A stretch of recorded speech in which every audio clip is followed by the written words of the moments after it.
चलिए, इससे पीछे क्लास में हम लोग संसद के बारे में पढ़े थे। आज हम लोग चलिए राज्यसभा के बारे में जानते हैं। राज्यसभा वही संसद का एक सदन है या एक अंग है। देखिए, राज्यसभा की चर्चा जो है अनुच्छेद 80 के तहत किया गया है। राज्यसभा गठन की चर्चा कहाँ किया गया है? अनुच्छेद 80 में राज्यसभा के गठन की चर्चा किया गया है। ठीक, राज्यसभा को जो है द्वितीय सदन कहा जाता है। तो राज्यसभा को द्वितीय सदन क्यों कहा जाता है? राज्यसभा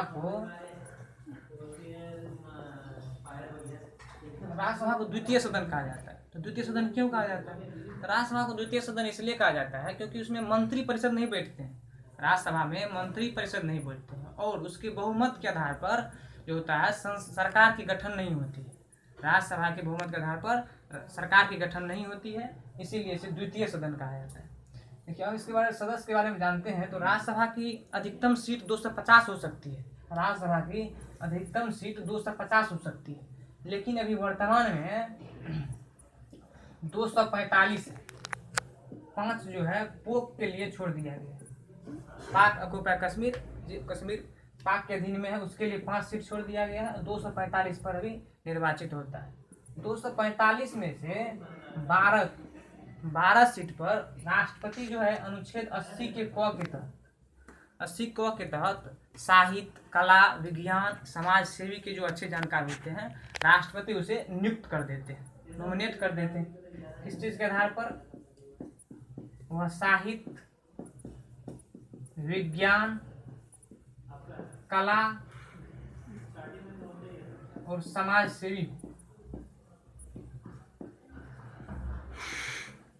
12 सदस्य को राष्ट्रपति मनोनीत कर देते हैं। किस आधार पर? साहित्य, कला, विज्ञान एवं समाज सेवी के जो अच्छे जानकार होते हैं उसे नियुक्त कर देते हैं राष्ट्रपति।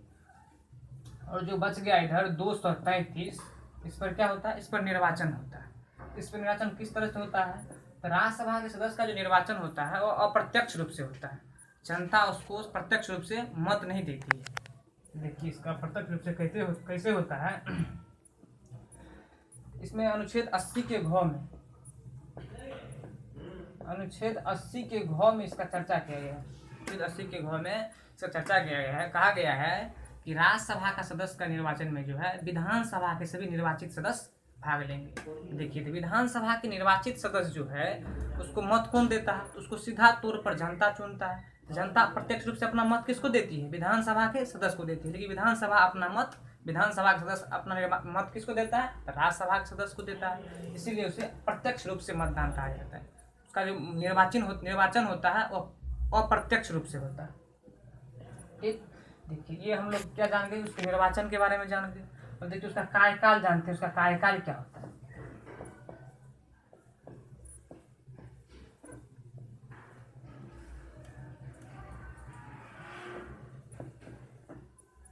तो राज्यसभा का कार्यकाल, वैसे राज्यसभा का कोई कार्यकाल नहीं होता है।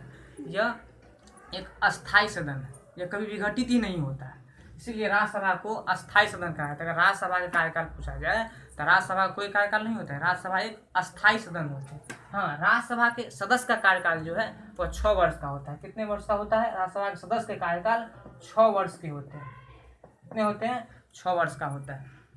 देखिए, तो ये अस्थायी सदन का विघटन कैसे नहीं होता है? तो राज्यसभा के जितने भी सीट है सभी सीट पर एक बार में ही चुनाव नहीं होकर प्रत्येक 2 वर्ष पर 1/3 सदस्य का चुनाव होता है। कितना होता है? प्रत्येक 2 वर्ष पर 1/3 सदस्य का निर्वाचित किया जाता है। इसीलिए इसका कार्यकाल, राज्यसभा के सदस्य का कार्यकाल 6 वर्ष का होता है, जबकि राज्यसभा एक अस्थायी सदन है। इसका कभी विघटित नहीं होता है, विघटन नहीं होता है, इसीलिए इसे अस्थायी सदन कहा गया है।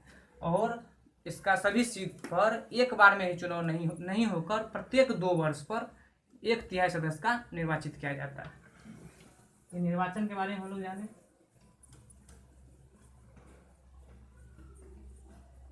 अब राज्यसभा की कुछ विशिष्ट शक्तियां के बारे में हम लोग जानते हैं।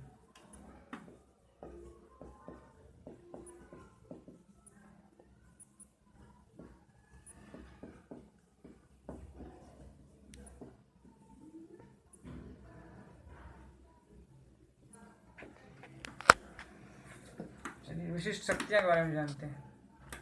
राज्यसभा की विशिष्ट शक्तियां क्या है?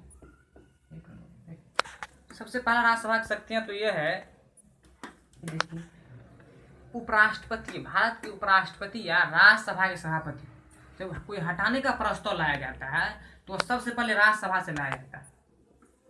ये प्रस्ताव क्या होता है, देखिए इसको हम महाभियोग जैसे प्रक्रिया भी कर सकते हैं, लेकिन महाभियोग शब्द का प्रयोग केवल राष्ट्रपति के लिए होता है। जब राष्ट्रपति को हटाया जाता है तो उसको, उस प्रक्रिया को हम महाभियोग कहते हैं। लेकिन इसको हटाने की प्रक्रिया को हम हटाने की प्रक्रिया या महाभियोग जैसे प्रक्रिया कर सकते हैं। यह प्रक्रिया जो शुरू होती है सबसे पहले राज्यसभा से होता है। तो राज्यसभा में शुरू होने से 14 दिन पहले यह पहले उपराष्ट्रपति को सूचित कर दिया जाता है, जो आप पर हम हटाने जैसी प्रक्रिया लाने वाले हैं, तो सूचित कर दिया था 14 दिन पहले। तो उपराष्ट्रपति को राज्यसभा में आकर राज्यसभा के सदस्य को संतुष्ट करना होता है। यदि 14 दिन के अंदर वह संतुष्ट करने में सफल नहीं हुआ तो उसे तब क्या करता है, तो राज्यसभा का सदस्य 2/3 बहुमत से पारित कर देता है। उस विधेयक को जब पारित कर देता है तो लोकसभा से फिर 2/3 बहुमत से पारित हो जाता है, तो उपराष्ट्रपति को हटा दिया जाता है। यह पहला शक्ति हो गया।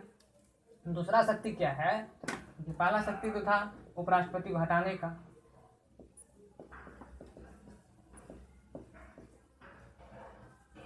उपराष्ट्रपति को हटाना है। दूसरा शक्ति क्या है, जो भारत के राष्ट्रपति भारत में आपात की घोषणा करते हैं। आपात की घोषणा करते हैं तो उसकी वैलिडिटी, वैधता जो है 30 दिन की होती है। 30 दिन से अगर ज़्यादा रखना है आपातकाल को तो उसको संसद से अनुमोदन कराना पड़ता है। उस स्थिति में यदि लोकसभा भंग हो,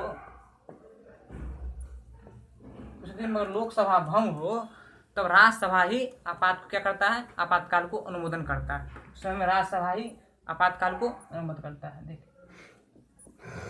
अनुमोदन करता है। तीसरा 3 नंबर में दिया है, इसका विशिष्ट शक्तियाँ क्या है।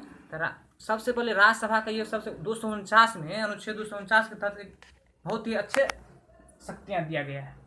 249 में कहा गया है कि राज्यसभा राज्य सूची के विषय पर, राज्यसभा राज्य सूची के विषय में पर 1 वर्ष के लिए अस्थायी कानून बनाने का अधिकार संसद को दे सकता है। तो किस स्थिति में देगा, वह कानून सबसे पहले तो राष्ट्र के हित में होना चाहिए। तो राष्ट्र के हित में है, वह कौन कहेगा जो यह कानून राष्ट्र के हित में है, तो यह राज्यसभा के सदस्य द्वारा 2/3 में या 2/3 बहुमत से पारित कराया जाता है। राज्यसभा से यह 2/3 बहुमत से पारित हो जाता है, हाँ यह राष्ट्र के हित में कानून है, तब राज्यसभा यह अधिकार संसद को देता है और संसद इस पर 1 वर्ष के लिए कानून बना देता है। यह कानून अगर 1 वर्ष से अधिक रखना हो तो फिर राज्यसभा से 2/3 बहुमत से पारित कराना होता है। यदि राज्यसभा के सदस्य फिर 2/3 बहुमत से पारित कर देते हैं तो 1 वर्ष के लिए इसे फिर एक्सपेंड कर दिया जाएगा। ये तो ये अनुच्छेद 249 के तहत। चौथा में है इसको 312, अनुच्छेद 312। अनुच्छेद 312 कहता है कि राज्यसभा को एक शक्ति और दी गई है और नई अखिल भारतीय सेवाओं का सृजन करने का अधिकार है उसको। तो नई अखिल भारतीय क्या होता है, नई अखिल भारतीय सेवा, इसके बारे में हम लोग अच्छे से जान लेते हैं।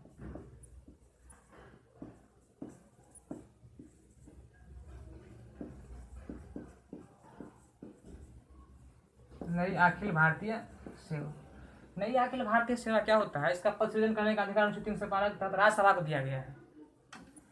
ये आज़ादी से पहले 1950 से पहले जब संविधान लागू हुआ था तो उससे पहले जो था भारत के पास इसके 3 पद थे।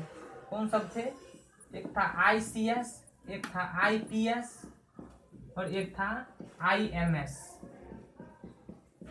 Indian civil service, Indian police service और इंडियन मेडिकल सर्विस। ये 3 प्रकार के अखिल भारतीय सेवा के पद थे 1950 से पहले। जब भारत में संविधान लागू हो गए यह तीनों से निकलकर एक आया IAS और एक IPS पद को रखा गया, इंडियन एडमिनिस्ट्रेटिव सर्विस और इंडियन पुलिस सर्विस को, ये दोनों को रखा गया। अब इसमें शक्ति जो दिया गया है राज्यसभा को 312 के तहत नई अखिल भारतीय सेवा का सृजन कर सकता है। अनुच्छेद 312 के तहत राज्यसभा 1966 में एक और पद का सृजित कर दिया जिसका नाम दिया गया IFS, इंडियन फॉरेस्ट सर्विस, भारतीय वन सेवा। ये हम लोग पढ़ लिए राज्यसभा की विशिष्ट शक्तियां के बारे में। ये राज्यसभा के विशिष्ट शक्तियां थे सर। हम राज्यसभा की कुछ कमजोरी को जानते हैं। राज्यसभा की कमजोरी क्या है,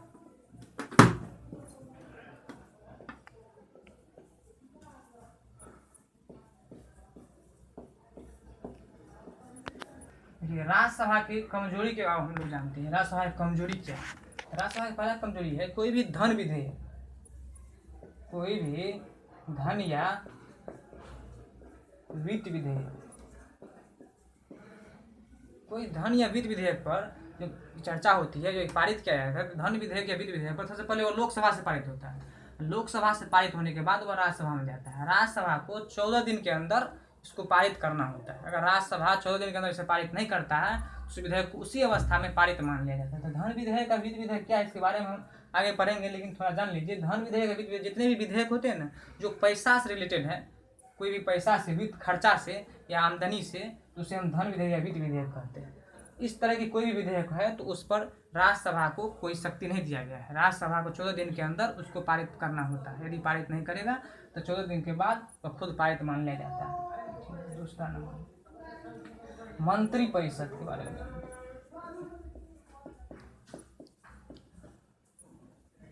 मंत्रिपरिषद राज्यसभा के प्रति उत्तरदायी नहीं होते हैं। मंत्रिपरिषद क्या होते हैं? राज्यसभा के प्रति राज्यसभा के सदस्य मंत्रिपरिषद से क्वेश्चन नहीं पूछ सकते हैं। अगर पूछेंगे भी तो वह जवाब देंगे या नहीं देंगे वह मंत्रिपरिषद पर डिपेंड करता है। मंत्रिपरिषद चाहे तो दे सकते हैं, नहीं था उसको आंसर का क्वेश्चन आंसर देने के लिए वह बाध्य नहीं है। तीसरा नंबर, यदि कोई विधेयक पर विवाद हो जाए, क्या हो जाए? यदि कोई साधारण विधेयक पर विवाद हो जाता है तो इस स्थिति में अनुच्छेद 108 के तहत राष्ट्रपति संयुक्त अधिवेशन बुलाते हैं। कहाँ? सेंट्रल हॉल में संयुक्त अधिवेशन बुलाते हैं। संयुक्त अधिवेशन क्या होता है? उसमें लोकसभा और राज्यसभा दोनों को बुलाया जाता है और राष्ट्रपति लोकसभा के अध्यक्ष द्वारा उसका अध्यक्षता करवाता है। विधेयक किस स्थिति में पारित होता है? जो बहुमत के आधार पर पारित होता है। संयुक्त अधिवेशन में विधेयक बहुमत के आधार पर पारित होता है। और क्या होता है इसमें देखिए, तो लोकसभा का जो होता है, लोकसभा का बहुमत अधिक होता है। लोकसभा का यदि बहुमत अधिक होता है तो फिक्स है जो अधिवेशन, जब संयुक्त अधिवेशन बुलाया जाएगा तो उसमें लोकसभा के अनुरूप विधेयक पारित हो जाएगा। तो लोकसभा के प्रति विधेयक पारित रहता है। इसीलिए क्या होता है, तो राज्यसभा की यह एक कमजोरी है, उसमें भी राज्यसभा का कोई शक्तियाँ नहीं काम करता है। ये हम लोग 4 कमजोरी जान लिए राज्यसभा की।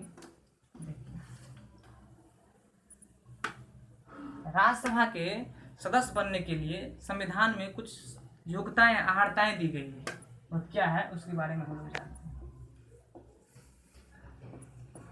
योग्यता या अहर्ता, पहला है वह भारत का नागरिक होना चाहिए।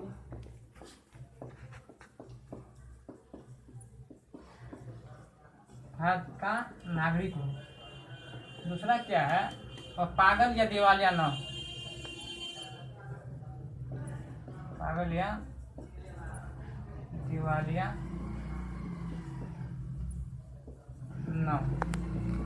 क्या हो? और पागल या दिवालिया न हो, इस लाभ के पद पर न हो।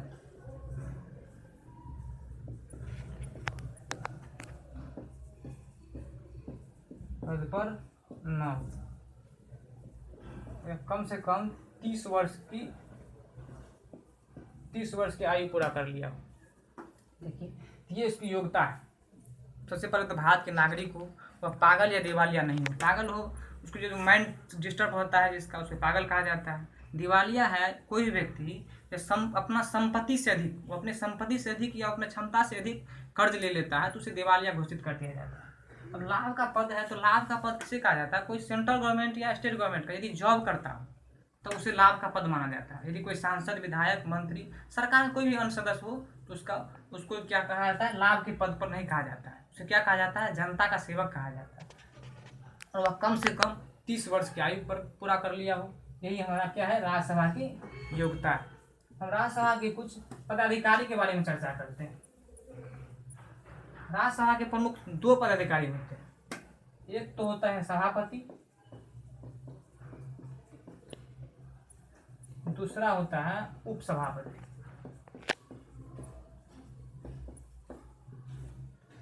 अनुच्छेद 89 में कहा गया है कि भारत के उपराष्ट्रपति जो है राज्यसभा के पदेन सभापति हो। पदेन मतलब सर्वे सर्वा, जो सब कुछ हो उसका। तो इससे तो स्पष्ट है कि अनुच्छेद 89 में राज्यसभा का सभापति कौन हो गया? उपराष्ट्रपति हो गया। तो राज्यसभा के सभापति कौन होते हैं? उपराष्ट्रपति होते हैं। इसीलिए यह क्या होता है, यह राज्यसभा के सदस्य नहीं होते हैं। क्या होते हैं, राज्यसभा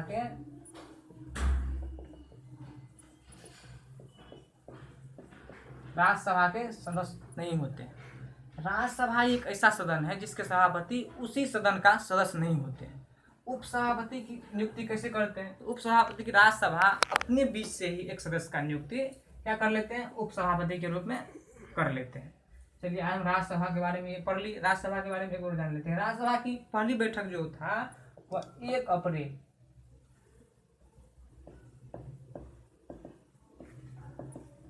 अप्रैल 1952 को हुआ था। उस समय में राज्यसभा का क्या नाम था, उस समय इसका नाम था काउंसिल ऑफ स्टेट। इसको 1954 में जाकर के नाम बदल दिया गया और इसका नाम रख दिया गया राज्यसभा।